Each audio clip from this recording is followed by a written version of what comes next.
and welcome to the morning edition of Stony Brook News. I'm Matt Reynes. And I'm Jaden Feistelman. The pharmaceutical company Pfizer recently said its first coronavirus vaccine may be 90% effective at preventing the disease.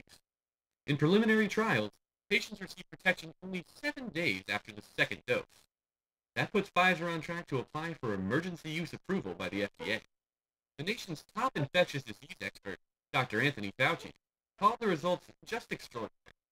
The company plans to crank out 50 million doses by the end of the year and 1.3 billion in 2021. It may be approved by the end of the month. Kamala Harris has made history by becoming the first female Black and South Asian Vice President-elect of the United States. During her victory speech on Saturday, Harris spoke of her mother, an Indian immigrant, and the many generations of women who helped pave the way for her. Harris attended Howard University, a historically Black college in Washington, D.C., and later became the first Black Attorney General in California. As millions of Americans tuned in from their televisions at home, Harris spoke to all young girls, saying, "While I may be the first woman in this office, I will not be the last." She also thanked Black women, who she said are too often overlooked, but so often prove to be the backbone of America. All across Long Island, locals are showing support for both Donald Trump and Joe Biden after the election.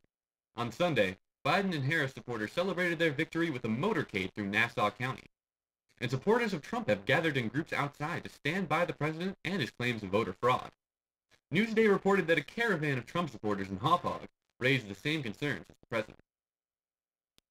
Alex Trebek, the beloved longtime host of Jeopardy, died this Sunday at the age of 80 after a long and public battle with pancreatic cancer. He died in his Los Angeles home, having spent his last day watching the horizon with his wife, Jean. Born in Ontario, Canada, in 1940, Trebek was best known for being the host of Jeopardy since 1984. His warm demeanor and quick wit kept what was considered an archaic game show concept popular for many years, and he was a beloved staple of American television.